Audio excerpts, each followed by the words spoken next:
একদল শিশু জান্নাতে প্রবেশের অনুমতি পাবার পরেও জান্নাতে ঢুকতে অস্বীকার করল। কিন্তু কেন? তাহলে শুনুন। হাসরের বিশাল ময়দানে এমন এক নীরবতা নেমে আসবে যেন পৃথিবীর কোনো শব্দই আর নেই। কোটি কোটি মানুষ দাঁড়িয়ে আছে, কিন্তু বাতাস পর্যন্ত থমকে যাবে আল্লাহর হুকুমের অপেক্ষায়। ঠিক তখনই ফেরেশতারা সামনে নিয়ে আসবেন নিষ্পাপ শিশুদের, যারা পৃথিবীতে অল্প বয়সেই জীবন শেষ করেছিল।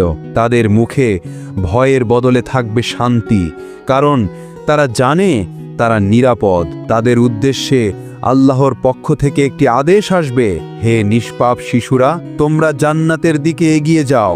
মুহূর্তেই চারপাশের আলো যেন আরো উজ্জ্বল হয়ে উঠবে। কিন্তু কয়েকটি শিশু থেমে যাবে। তাদের ছোট্ট কণ্ঠে এক গভীর প্রশ্ন, হে আমাদের পালনকর্তা, আমার মা কোথায়? ফেরেশতারা নরম কণ্ঠে বলবেন, তোমাদের মাতা পিতা এখনো হিসাব দিচ্ছেন, তাদেরকে জাহান্নামের দিকে নিয়ে যাওয়া হয়েছে। শিশুদের চোখের আলো মুহূর্তেই ম্লান হয়ে যাবে। তখন শিশুরা বলবে, আমরা জান্নাতে যাব, কিন্তু মাকে না দেখে যাব না। আমাদের শুধু একবার মাকে দেখার অনুমতি দিন।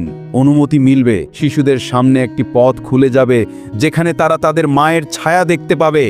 জাহান্নামের আলোয় দগ্ধ, কিন্তু সন্তানদের দেখে অশ্রু বইছে।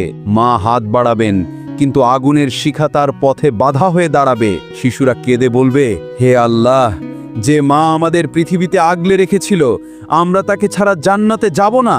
তখন আল্লাহর রহমতের ঘোষণা আসবে, হে আমার ছোট্ট বান্দারা, তোমাদের ভালোবাসা আজ তোমাদের মাকে মুক্তি দান করলো। যাও, তোমাদের মাকে নিয়ে জান্নাতে প্রবেশ করো। সুবহানাল্লাহ।